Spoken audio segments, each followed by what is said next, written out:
Good morning, everybody. Can you hear me? Excellent. Well, this morning we are especially grateful to welcome Carl as our speaker, Carl Hultman. Our scheduled speaker, Ado Phoebe Reinhardt, became ill yesterday, and that got worse. So she's not going to be with us today. And Carl, despite his best efforts to find somebody else to do this talk, is very kindly going to share a talk entitled Cherry Picking. Take it away, Carl. Let me tell you a little bit about Carl.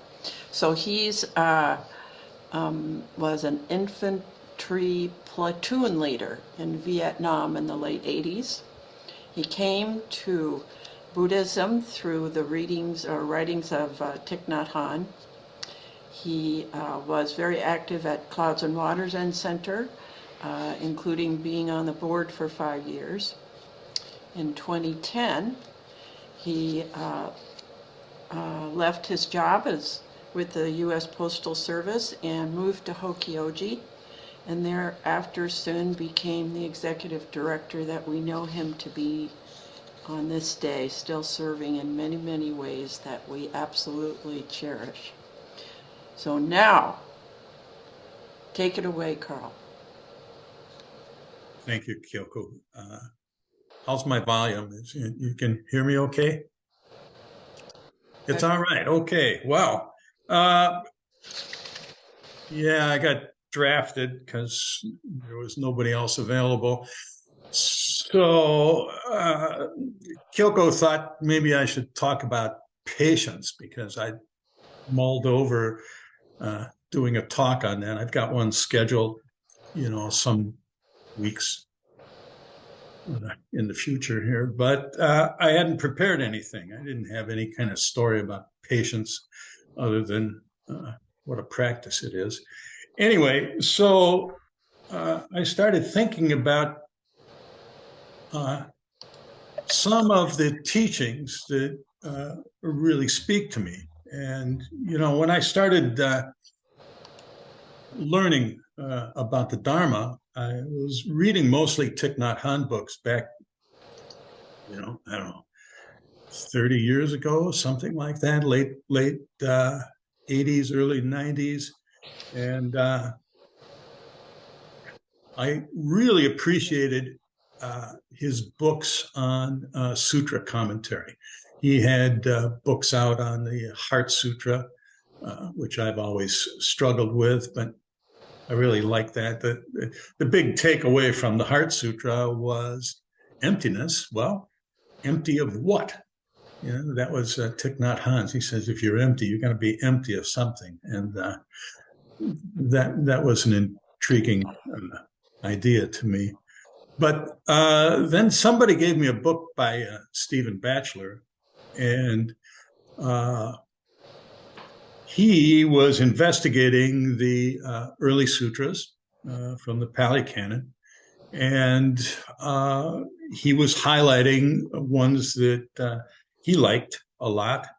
And I started reading some of those. And so I've got a collection here of excerpts from the Pali Canon that are translated by Stephen Batchelor. I'm not sure where I got them. I got 50 pages of excerpts. And if anybody would like to have a copy of that, just email me and I'll send you the PDF.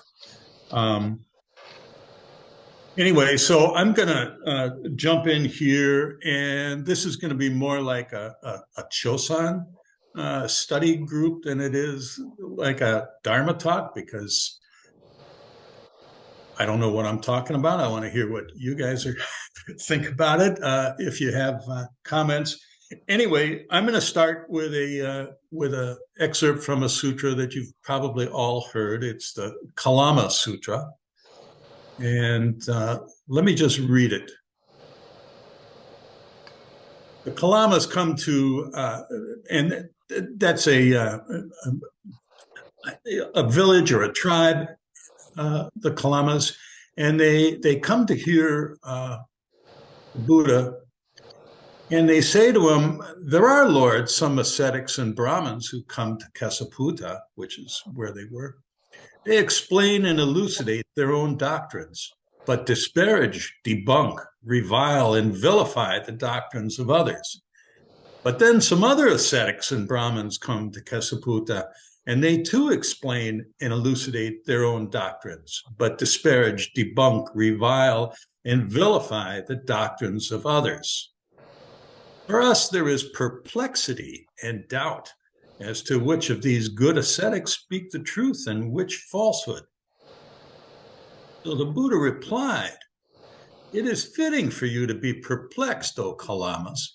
It is fitting for you to be in doubt.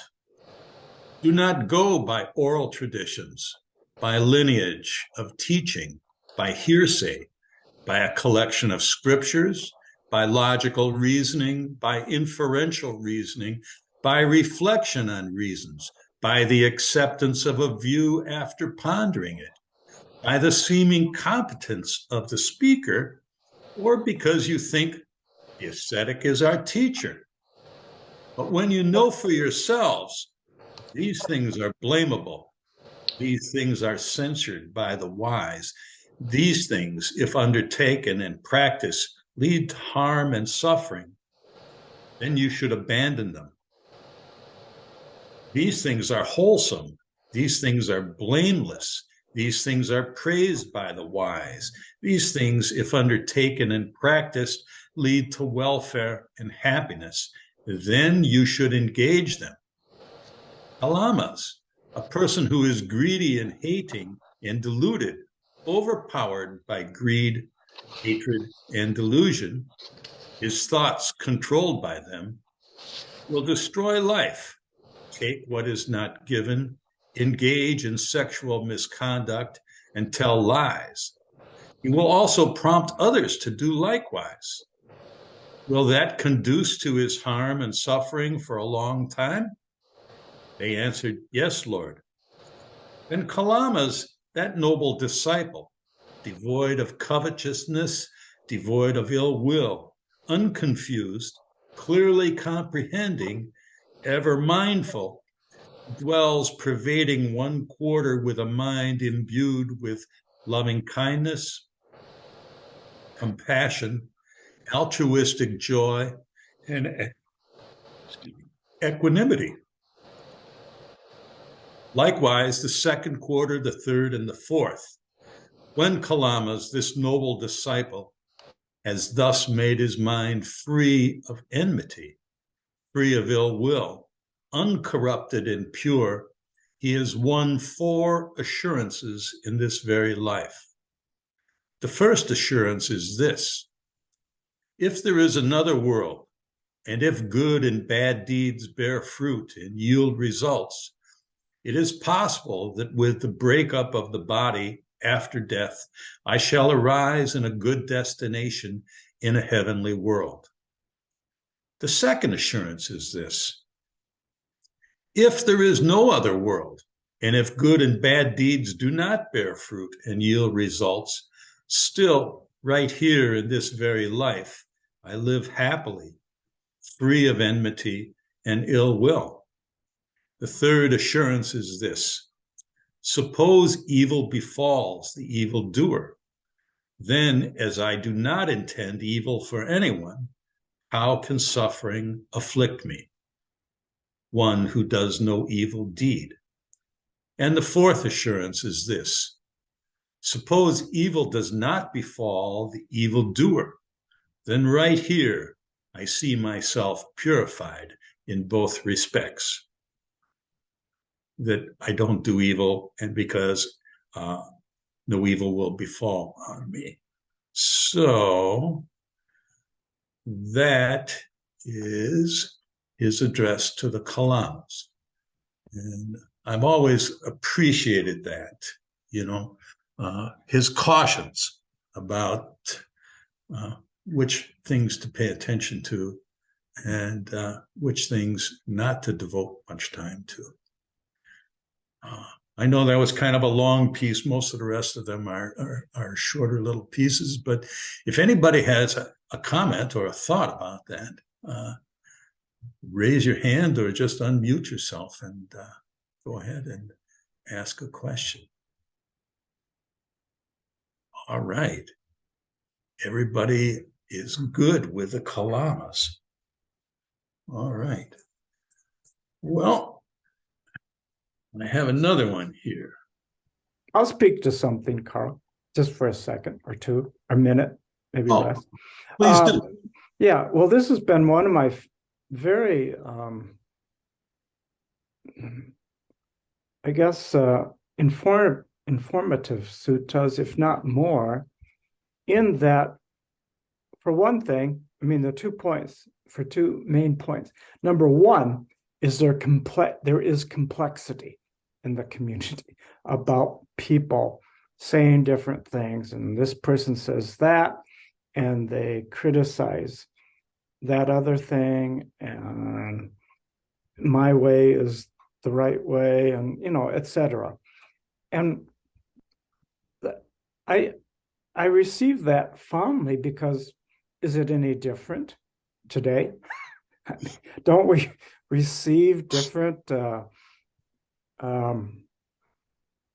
teachings that are different from each person? And I'd like to say that perhaps we are working toward not criticizing like really angrily or ferociously other people, but maybe we do from time to time, just to say it this way we're doing it is better. So I think that's still going on, and that's why this sutta is very important to me, and to look at my own practice. What am I doing when I teach? And the second is just that very, very concrete message that I don't know if there's an afterlife. Who knows? Nobody, in my opinion, nobody has come back to tell you, oh yeah, it's just exactly the way, we thought it was. I'm not, I'm a little skeptical of that. So it's like, well, if there is, this is still the best practice to do. If there isn't, it's still the best practice to do. So that's very encouraging and comforting to me. And all the other four iterations of that statement.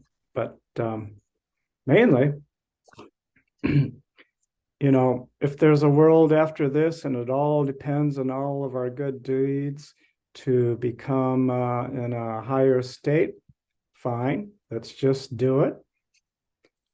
If there's not that actual thing and nobody knows, still, it's the best way to live, to appreciate this teaching that the Buddha has offered. So I just have to say, these are two very critically important things I've learned from the Nikayas. Thank you. Okay. Oh, Jushin. I think actually Kim had a comment. I saw his hand. Oh, Kim. Yes, a couple of things. He harkens back to the Brahma Viharas in this, and saying that, kindness and compassion, and he uses the term altruistic joy, which I found interesting because the joy, there's been a couple of different adjectives applied to that joy, and altruistic is a new one. I don't take issue with it. It'd be an interesting topic for discussion as to what is meant by this joy. And so two things, I guess, first of all, underscoring the importance of the Brahma Viharas, saying that, hey, this is a big deal. And I appreciate that. Secondly, the altruistic joy, as opposed to let's see, I can't recall right now what the other terms are I've heard. Sympathetic. Sympathetic. There's another one yet that I don't recall, but anyway, brings to mind what does this joy mean? How does this joy come into our lives? And the other thing is just a geometric question when he talks about the first quarter, the second quarter, the third quarter, and the fourth quarter. So I take my view and look at it as planar with north, south, east, and west, and dividing those up into quarters that extend infinitely up and down and come up with a whole. Does anybody have an explanation as to what is meant by these four quarters? Are they strictly geometric space, or do they incorporate time as some interpretations do? Good question. I don't have an answer for that. I was looking at that, and I thought the quarters were the four Brahma Viharas, those aspects, but they're not, because he's saying that's the first quarter, and then I'm not sure what that goes for. Anyway, anyone else? Thank you. Jushin. Cannot find the unmute. So the Kalama is one of my favorite sutras as well, both the first part and the second part. I think the interesting thing here is sometimes it's been interpreted that sort of the Buddha endorses kind of a scientific method, but he actually rules out a lot of, like, he basically rules out inference and deduction. So that won't work. But I guess the question is, I mean, basically it's, you know, if it's true for your own experience, how long do you just try what anyone suggests to see whether it's true for your experience? How long do you do it until you know whether it's true? I think the term practice would apply there. No, right, but you practice, but you know, I understand. It's I mean, it's a lot of faith right there that the Buddha is pretty sure that he's right.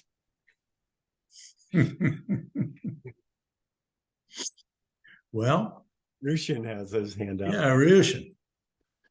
So this first spiritual community I became part of was Guru Maharaji Divine Light Mission, and the big theme was receive this knowledge, which was an initiation, and test this knowledge. And at the same time, they were really disparaging their chief rival, which was Chogyam Trungpa at the time.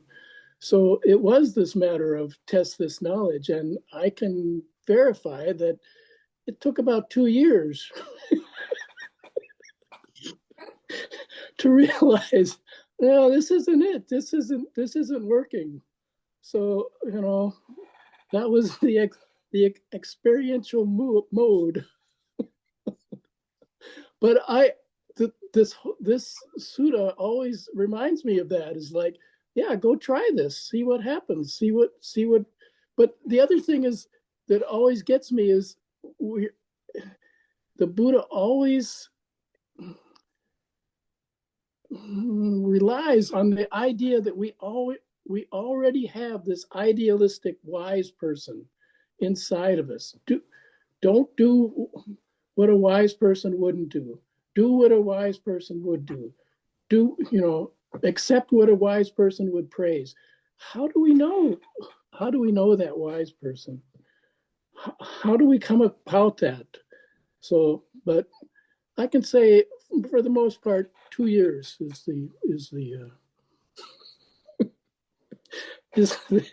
the test period for these things. It took me longer. Because as everyone knows, I started in Tibetan tradition, which is great, and it's great for some people. I know a lot of Tibetan, very good, very nice Tibetan practitioners, but it took me a while to find out it really wasn't for me. Like 5 or 6 years. Well, I can't help to think about Bo and Alex, who moved to Hokyoji about 6 months ago. So we have another, year and a half or whatever to see if we're on the mark or not. But, it's going to be for you to figure out. So. Okay. When we come across these people who've been practicing for 30 or 40 years, there's a certain self-selection going on here that you can't deny that it tends to be working for those people, but it may not work for everyone. So, or forever, the guy who ran the Sweeping Zen website for years just up and became a born-again Christian one day, afternoon, whatever. So yeah, causes and conditions. Yeah. Huh. All right. Well, that was rich. Yoko, you have something? Yes, I do. Oh, and looks like Ken does too. I'm going first, Ken, even though you're older than me. What I appreciate about this is the ultimate message is go for it. You can't really lose on this. If you go for it and just give it a try, you'll find out something. And as to the question of how do we know, well, same kind of an answer. Try it out and see what it tells you, because the first noble truth is you need to know every side of how life is as a human being. You need to penetrate that and find out exactly how joys work and how boredom works, etc.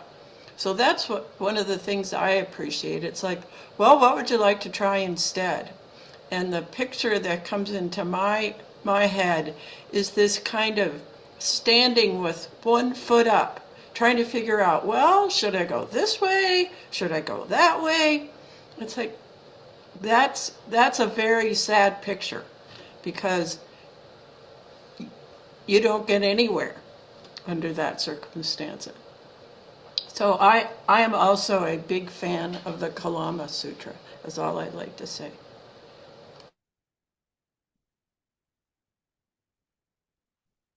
Ken, can you you're muted, Ken. We can't hear you. Ken, we can't hear you. Just press the space bar while you talk. Work. Bingo. Does that help? Yes. Ah! Oh, okay. Good. Well, first of all, let me see. It's nice to have at least this much of a connection with you folks down there. And that's a great joy for me. And I'm wondering from any of you how much it means. How can I ask this in a meaningful way? Do you feel a kind of a stronger connection with those of you who sort of touch base with Hokyoji either every day or regular basis? Are you a community, and do you feel that way? I don't know if that makes sense. But... Well, it does, Ken. Wonderful question, Ken. Wonderful. We're going to be talking about this for the whole rest of the talk. So. Well, I get that question a lot, because it's in the name of our organization. We're the Zen practice community. And so from my point of view is that there are, in fact, there is the larger community of the people that visit Hokyoji, experience something meaningful and intimate there in whatever practice that they do, along with the wonderful natural setting and the peace and the quiet and all of that. And it doesn't matter whether they're doing a just sitting retreat or they're here doing Tai Chi or yoga, or even the Wim Hof method that we've had here, outdoor training. It's all, the experience is very meaningful to the people that come and visit that way. And that is our larger community, and it's been growing. But then we have the more intimate community of the people that actually live and practice at Hokyoji, and Kyoko and Alex and Bo and Dokai, and on occasion myself, try to cultivate that and keep that practice going. So it's kind of a double layer there for me, but I'm very pleased with the health of Hokyoji's community. So I don't know, Dokai, you might want to, or Kyoko, or Alex or Bo, you might want to comment on that. Yeah, I'm just going to add, since the pandemic started, this online thing has blossomed or bloomed or whatever. And, my initial reaction is, are you kidding me? I'm not going to do that. I'm not going to, start doing Zoom stuff. But after a while, I thought, it really kind of brings us together. It's all electronic, but we still have, a daily practice of 4 or 5 mornings a week with Zazen. And we, a small group of us connect every, those 5 days, connect with each other. And now we're connecting like this, 12 of us or whatever it is, in a way that we would not have done prior to the Zoom phenomena coming in. So I'm feeling quite good about that, even though I never imagined I would in the beginning. So, well, good. Thank you. That's what I feel very positive about you as a sangha down there, and a kind of open sangha with awful lot of history. And to feel a connection with that is, even though there isn't much physical connection, it's wonderful. Well, there is one thing that's completely missing, KU, and it's that we haven't seen you down there for a long time. So no. Well, I'm going to talk to your wife about that. That's been on my agenda for a long time. So okay, we'll keep working on that one. Okay, KU? Thank you. Anyone else have a comment? All right, then we're going to move on to something a little bit shorter. I believe this comes from the Majjhima Nikaya. I'm not positive on it. Some of his attributions are not really clear. But this little paragraph, I'm always taking it to heart. And I don't think this gets maybe mentioned as much as I would like to see it.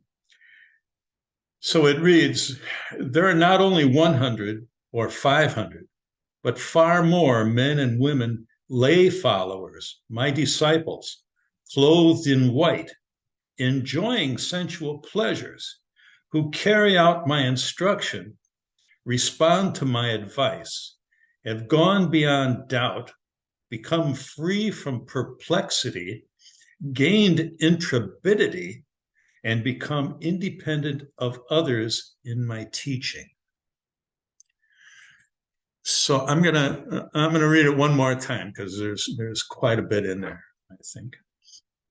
There are not only 100 or 500, but far more men and women, lay followers, my disciples, clothed in white, enjoying sensual pleasures, who carry out my instruction, respond to my advice, have gone beyond doubt, become free from perplexity, gained intrepidity, become independent of others in my teaching.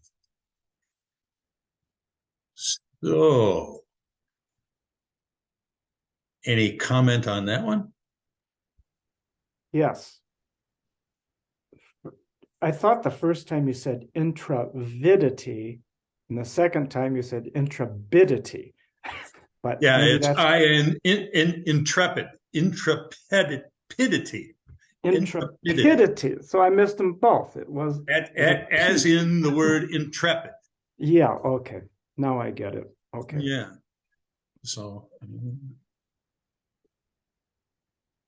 all right. No comments on that one. Well, interesting.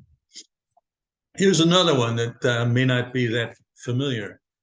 Now, on that occasion, Sarakani, the Sakyan, had died, and the Buddha had declared him to be a stream enterer, no longer bound to the netherworld.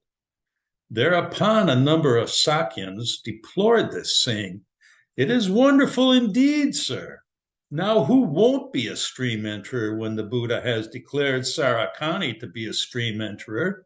Sarakani the Sakyan was too weak for the training. He drank intoxicating drink." When this was reported to the Buddha, he said, "If one speaking rightly were to say of anyone, he was a lay follower who had gone for refuge over a long time to the Buddha, Dharma, and Sangha, it is of Sarakani the Sakyan that one could rightly say this. So how could he go to the netherworld?" So he was too weak for the training. He drank intoxicating liquids. But he went to the Buddha, the Dharma, and the Sangha, and the Buddha considered him a stream enterer. I've always found that quite interesting. Any comments on that one? Dokai. Yeah, one interesting sutta I read in the Majjhima Nikayas was, and I'd have to really go back and look for a long, long time to find it because I don't know where I read it. But someone asked the Buddha, "Why do you declare certain people go to a certain place after their death?" And I was a little shocked to hear that his response was, at least in this sutra, well, it's soothing for the lay people. And I thought, well, is this a case when he kind of surveys his congregation, his assembly, and he says things that might be one way to this group and another way to another group? And I never researched that too much, but it might be worth a little research, because maybe he wouldn't say that to another group of people. But I'm sure I remember reading that correctly. And so anyway, it's just something that's grabbed my attention when I read it. So. Alex, did I see your hand up? No? No, sir. I was just shifting around. Oh, okay. All right. Well, yes, Jushin. Yeah, I just want to, the one thing that I haven't seen Stephen Batchelor do it, but in a lot of more recent translations, I've seen the split go more towards mendicants and adherents instead of monks and lay people, because at the time there were no monks, strictly speaking, like we would consider. So yeah, I just want to, I kind of like that translation a little better, rather than because I know that whole sutra is, what is it? It's the Mahavacha Sutta, because Vacchagotta's been pestering the Buddha for 3 sutras now about the afterlife and the big questions, and they finally get to the 3rd one, and he's like, "Okay, what's the teaching?" And then he says, yeah, I ain't going to do that if you're the only one who had succeeded. And so they go through the long list. Yeah. All right. How's our time doing? We got time for. I've warmed up to the term mendicants lately. That's just in the past couple of weeks. I've seen that translation, and rather than monks or bhikkhus or bhikkhunis, just people who rely on asking others to support themselves. I guess that's what that means. I looked it up, so I'm kind of warming up to that, and maybe we'll use it thus forward. All right. Well, then we'll go on to one other. And again, I'm not sure where this comes from. It says MV 26, 1-3. I don't know what MV is, but anyway. Mahavaga, maybe that's it. Now, at a time, a certain monk was suffering from dysentery. He had fallen in his own excrements. Then the Buddha, as he was touring the lodgings with his attendant Ananda, approached that monk's dwelling place and spoke to that monk. "What is your disease, monk?" "Lord, I have dysentery." "But have you no one to tend you?" "No, Lord." "Why do the monks not tend to you?" "I, Lord, am of no use to the monks. Therefore, the monks do not tend me." Then the Buddha addressed the venerable Ananda. "Go, Ananda, bring water, and we will bathe this monk." The Buddha sprinkled on the water, and the venerable Ananda washed him over. The Buddha took him by the head, the venerable Ananda by the feet, and having raised him up, they laid him down on a couch. Then the Buddha had the monks convened and asked, "Why are you not attending to your sick brother, monks?" "Lord, this monk is of no use to the monks. Therefore, the monks do not tend to him." "Monks, you have not a father, you have not a mother. Who might tend to you? If you, monks, do not tend to each other, then who is there who will tend to you? Whoever, monks, would tend to me, he should tend to the sick." I've liked that one. I like it too, Hartman. In fact, I have read that it's the only reference ever in the whole canon where the Buddha makes this statement. Whereas in Christianity, Jesus will make many statements about caring for those who are sick, but this is the only place in the whole canon where Buddha says that. And all I know, it occurs in the Vinaya, and maybe that sutta is in the Vinaya. And I haven't read the Vinaya in entirety at all. So I'm very fond of the passage, but I don't think any other passage like that occurred, according to some scholars I've read, anywhere else. And they sometimes really emphasize that passage as the only place where the Buddha says you need to care for each other in that kind of way. So it's a very important passage. Yeah, that's one I like. Well, here's a real short one. Rushin has a question or a comment. Ryushin, go. Yeah, there was this group. This always reminds me that there was this group of 5 people who took care of Arnie in the last few years, and I, they did a lot for him, and they deserve a lot of credit for that.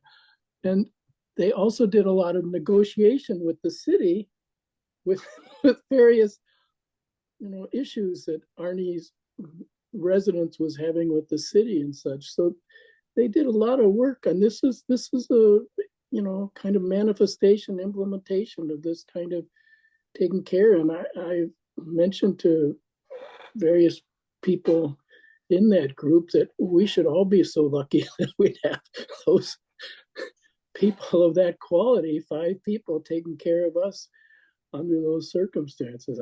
I would appreciate it very much if I didn't have to worry about these kind of things when, I get to that stages. So, but Arnie was a pretty unique individual in many ways that could gather that kind of group. So I just thought I should bring that up. So. I'd like to add a comment to your story, Arushan. Yeah, especially about the part that Arnie was a unique individual. I was the Eno once at Minnesota Zen Meditation Center, and Arnie was like, I think he had the position, we called it Jikido, which is like the cleaner up person of the Zendo, and he was like under my direction. And I told Arnie that I wanted him to clean things in such a way. I'd gotten back from Japan and had learned kind of like the very formal way to clean the altar and stuff. And so I gave Arnie those directions, and he just looked at me and said, "No, I'm not going to do that."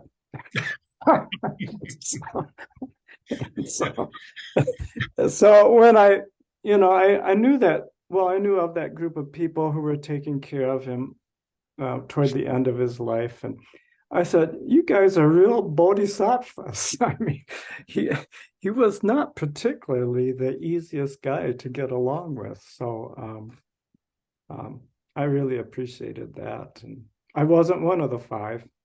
So anyway, so I'll just share that story. But he had, the other thing about that, I think he had that job for 20 years.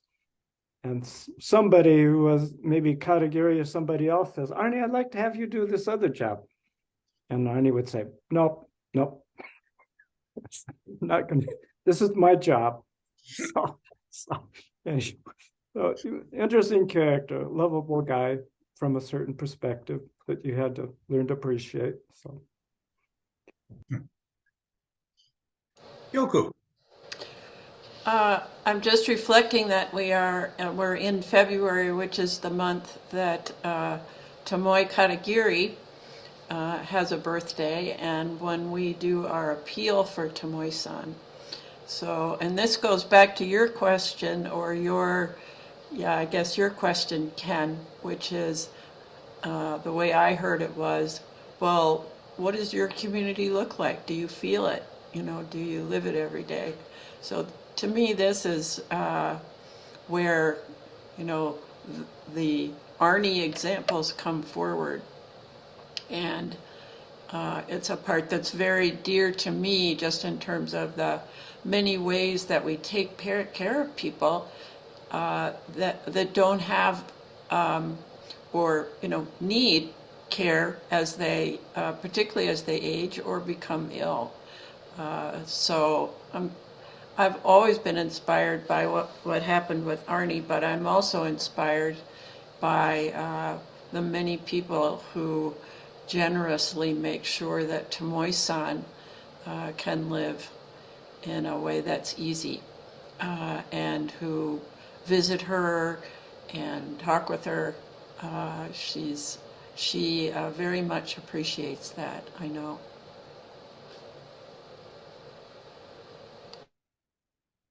Thanks, Kyoko. We're getting on here. It's 1:15, and I'm going to finish up with one little short closing piece. And it looks like it might come from the Samyutta Nikaya. And this is the Buddha speaking. And he says, "When I was still a bodhisattva, it occurred to me, what is the delight of life?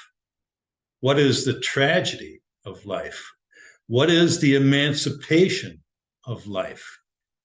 Then, bhikkhus, it occurred to me, the happiness and joy that arise conditioned by life. That is the delight of life. that life is impermanent, dukkha, and changing. That is the tragedy of life. The removal and abandonment of grasping for life, that is the emancipation of life. So I'm going to read that one more time because it has a lot in it. When I was still a bodhisattva, it occurred to me, what is the delight of life? What is the tragedy of life? What is the emancipation of life? Then, bhikkhus, it occurred to me, the happiness and joy that arise conditioned by life, that is the delight of life. That life is impermanent, dukkha, and changing, that is the tragedy of life. The removal and abandonment of grasping for life, that is the emancipation of life. I find that pretty to the point, it seems. Anyway, any final comments? Or I'm going to turn it back over to Kyoko. Well, thanks for this different kind of Sunday morning, but thanks for all being here and taking part. Kyoko. One more comment before we go, related to just what you said, Hartman, about this being a different format. I didn't know Adel was ill until we just started this meeting, and I have to say I have some degree of gratitude that I was not called on to produce a Dharma talk in a half hour or so. But I would like to ask Frank and Kim, will you be on call in case we need a fill in really quick? So you can prepare your Dharma talks right now, and then should there be a sickness or an emergency arise, you can be on call to give one. And even if that's not the case, we'll ask you to give one sometime in the near future. And Bo and Alex, you're kind of, you're sitting in the back, don't you, on that note. So just this is all about practice. So, okay, that's all. That's my only comment. I'm done. Thank you so much. So that was a warning. We will take heed. And a request, yes. Yes. If I may just add something really quickly, I haven't really becoming part of the Hokyoji community is the first time that I've really studied or been exposed to early Buddhist teachings. And I feel somewhat like the jewel mirror samadhi, like a fool, like an idiot, practice secretly working within, just sitting zazen and not being able to really, letting these things wash over me. But I think I can speak to an aspect of community. When I first got here in late July, and the first time that I sat in the zendo, you can just really, or I could just really feel the history that was in there. And all the people that have sat and stared at those walls before me. And that's really something tangible that you can feel in there. So I think that the community is similar, it's like an onion. It has layers, people that are on the ground, people that are in the Zoom-do maybe are a little bit outside of that middle layer, but it's still all part of the same thing. And just last week, Ken, your name got brought up, and Kyoko and I were talking about you and how much of a presence that you've had here. So I think, I guess that's just my comment in itself, like the vastness of this community is not just strictly to being here on campus. And that's a really special thing, I think. So thank you.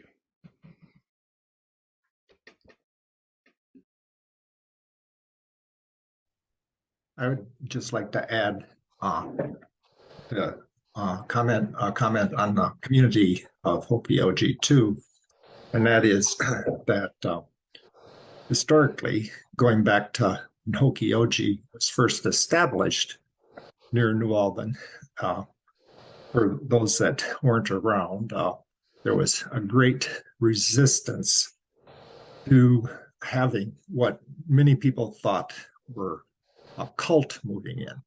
And they, actually at Houston County protested and said, they shouldn't be exempt from property taxes and this, that, and the other thing. And over time, and it has just completely flipped. I give a lot of credit to Taizan, Greg Schaefer, for doing that. He was kind of a farm boy that did a lot of the early building and of the temporary buildings, and he just engaged with the farmers and the neighbors, everybody. But and then as time went forward, I just have this feeling that besides the Hokyoji community, that the New Albany and other surrounding areas really respect what the practices are there. And so when I interact with other people yet in the New Albany community and the contractors I've worked with there, they always ask me about Hokyoji and Dokai and Carl, how's everybody doing? They don't ask me about other clients that we've worked together with or something like that. And so, I think there's a not only acceptance, but a lot of respect from the local community. I just wanted to add that in too. I'm going to add to, related to your comment, Frank, that I got a very serious admonition from Greg Schaefer once. When things were shifting, he was basically the person, in administrating, directing Hokyoji. And there was a gradual shift to me over certain circumstances. And he really admonished me quite strongly, says, Dokai, you got to get involved with the community, because I was a little more reticent. I just didn't mind just spending time by myself. And he said, these people need to know who you are. So it was quite a serious admonition, and I took it to heart. So anyway, we owe a lot to Taizan Hokyoji, yes. Yeah. to what he did. Well, thank you for sharing. That was very moving. I'm happy to say that one of the links we now have with the community, on top of whatever links we already can observe, is that Alex is part of the emergency response teams in this area. And we've already seen some connection there, and we have some connections with a diversity club at the high school in Caledonia. So it just kind of keeps growing. And I'm glad that you shared that admonition of Greg's, because we can always use more of that in terms of our own awareness. And I'm feeling reluctant to leave this community right now, but it is, there's a time for everything, and so it's time for leaving right now. Thank you so much, Carl. That was both a heroic stepping in and a delightful experience. Thanks so much for your creativity. So, having thanked you, let me also say something about what's coming up. We have a couple of speakers coming from Clouds in Water. We've got Diane, Miyoshi Diane. Onryo is going to be back with us, and Jushin, despite having seemingly talked himself out, we're calling on him again And he's great at stimulating questions and discussion, so I'm looking forward to that. And then someone who's now spending most of her time at Clouds and Water, but is one of our own as well, and that's Myo-on, Susan Hagler. So you can look forward to those. And then a couple of other things. Just March is a quiet month, which the staff is grateful for. And it's also when daylight savings happens. So we'll continue to have Sunday talks and morning meditation that anybody can join. That's always fun because we always do a check-in at the end. And then in April, we have a work weekend to get ready for spring. We've got a private Tai Chi yoga group that really keeps coming back. They so far have been coming 2 times a year and are extremely enthusiastic about being able to practice here. And then, of course, we have a Clouds and Water that's doing 2 sessions this year, and one of them will be in April at the very end. In May, we'll have a Caring for the Land Day, and we've got some extra monthly Caring for the Land time set aside as we get into gardening time and grass mowing time. We'll have the now very popular, also twice a year, Just Sitting retreat, which I love the characterization of it. Was when one of them said to the other as they gathered, nobody can tell anybody else what to do. So they just come and enjoy it in their own individual ways. And then I have to mention the very popular women's retreat, which is going to start in June at the very beginning, that Ekyo leads. I also just want to say that in addition to Mother's Day in May, we will have a Zoom-assisted opportunity to participate in Alex's ordination in St. Louis at Daigaku Rumei's Confluence Zen Center. So we'll send you out more information, so if you want to get on Zoom to see one of our community step further into practice. So with those joyful events, let us take the great vows that move us all. Beings are numberless, I vow to free them. Delusions are inexhaustible, I vow to end them. Dharma gates are boundless, I vow to enter them. The Buddha way is unsurpassable, I vow to realize it. Thank you for all your contributions. Spread the word, and may your day be enjoyable. One of the joy parts, not the tragedy parts. Thanks for coming.